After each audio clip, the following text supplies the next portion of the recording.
Hey there, everybody, or whoever watches these videos. It's right around 4:30 p.m. on Friday, May 6th, and as usual, the day has been chock full of having to put out fires that I didn't start. I live in a building where I am probably one of the only out-of-pocket paying, professionally oriented, educated, self-sufficient individuals who has not been placed in this unit by any agency or any government entity. And the result of that is that even though I have a somewhat cute and affordable living space based on my budget, having to pay back a lot of student loans and some credit card debt, the people around me do not have any responsibilities because they are deemed to be psychiatrically or medically insolvent by the state or by the criminal justice system or by social services agencies or whatever. I don't even know what's out there in terms of what kind of agencies or entities place people with psychiatric disorders and criminal histories in commercial residential buildings. So when I moved in here, I was led to believe that it was, a bunch of normal working people. And it turns out that it hasn't been the case at all. And it's basically taken me 8 years to figure all this out. So I have some severely disturbed, very aggressive and violent neighbors who keep engaging in behavior that has nothing to do with anything that I am doing to them. They have some problems controlling their impulses. They have some psychoses, stalking behaviors, violent tendencies, and obvious emotional problems. And I have to deal with that on a daily basis. These people tend to come towards me even though I don't want to have anything to do with them, and I do not interact with them because they verifiably have this need to target people who are not like them and who they somehow perceive as being, different than them, having more things than them. I really don't know what the issue is, but there's obviously an issue. So I'm constantly having to document these acts of harassment, of violence, of assault, of aggression, of stalking, and then contact the proper authorities based on the data that I've just gathered and the documentation that I've put together. So during these challenging types of daily activities, this is not fun. It's not a day at the beach.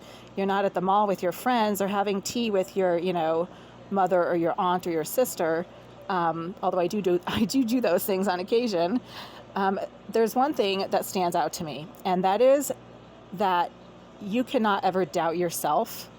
I mean, unless you've been, clinically diagnosed as believing in aliens who are taking out your organs and kidnapping you on spaceships. I mean, but, maybe that happens too. I don't know.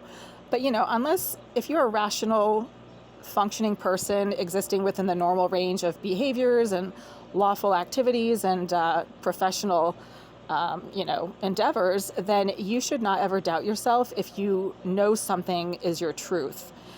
And I have to stand in my truth in this process because there is a tendency for law enforcement, for management, for the powers that be to view whistleblowers and people who challenge the system or who challenge the way that, things are as being, they want to discredit these people. They want to silence you. They want to make you out to be something you're not.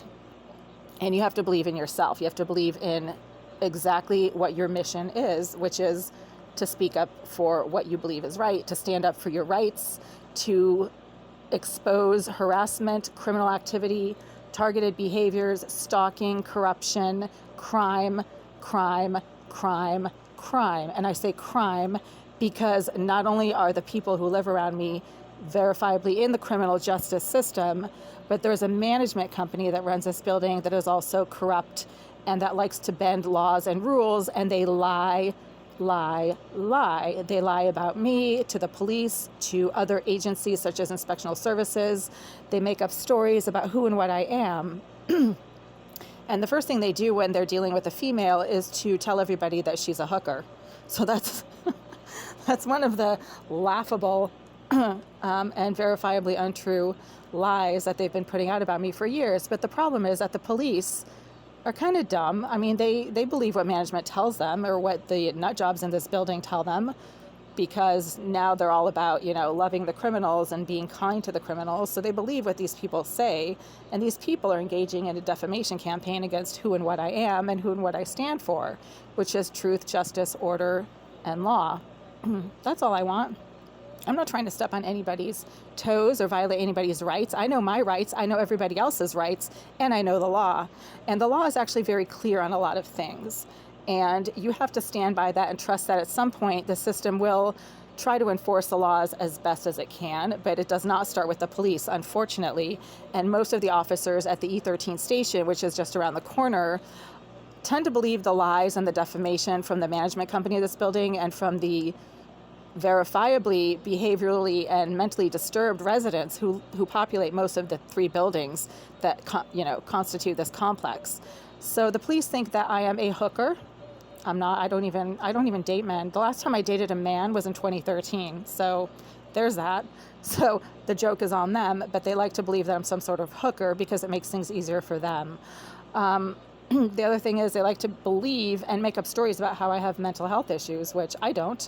I have a medical history that goes back 49 years from the time that I was born, and not once in my entire dozens, if not hundreds, of visits to doctors over those 49 years did a single doctor, nurse, medical practitioner, therapist, physical therapist, occupational therapist, whatever, suggest that I see a psychiatrist or a psychologist or any type of mental health professional for any type of mental health issue. Not once, because my functioning, my mental health, my behaviors, my actions, my thoughts are all within the normal range, and that is a verifiable fact. I spent 5 years of a full-time 6-year PhD program in a clinical developmental psychology program where I was very functional, successful. I left the program after 5 years due to some financial issues with massive student loans and some fatigue and burnout. And I was also working 3 jobs, and it was just becoming too much. But I did publish my thesis. It was selected for presentation on a national level. It was presented at a national convention in San Francisco, and on and on. So you just have to believe in yourself. Nobody around here can touch that. Nobody around here can match that. I have a doctoral level education in clinical developmental psychology and 18 years of a scientific research career with over a dozen scientific studies co-authored under my name, meaning I co-authored a number of studies along with other members of research teams that have been published in high-end scientific journals that are, globally circulated. So there's that. So anybody who tries to go against me, they kind of have to match that, and they can't. So you just have to, stand in your truth. The other thing that I wanted to say is if you know that you did something, like let's say you know that you locked your door when you left your apartment, and then when you come back a few hours later, the door's unlocked, you have to trust that you know that you locked it, that kind of thing. And the other day I did some grocery shopping, and I know that I bought several cans of soup. And I didn't, go through the grocery bags right away. And a few days later, I couldn't find those cans of soup anywhere. And I was putting everything away. And it's like, I know I bought the cans of soup. I can see them in the cart. I can see them in the checkout line, right? I have like a photographic memory. I know I bought 3 cans of soup. I've been looking for them for 5 days, and I was starting to doubt my sanity. I was like, no, maybe I left them somewhere. Maybe they fell out of my bags. And I actually found the cans of soup in a shopping bag exactly where I had left them. But because my place is so small, I actually put them in the shower. Yeah, well, right next to the shower. I mean, I've showered in the last 3 days. But they were right next to the shower in a shopping bag that I wasn't even looking in.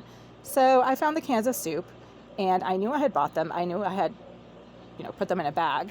So you should not ever doubt yourself when you know that you did something, when you know that you are something, when you know you're speaking for truth, and when you know that you bought cans of soup that you brought home. So yeah, there's that.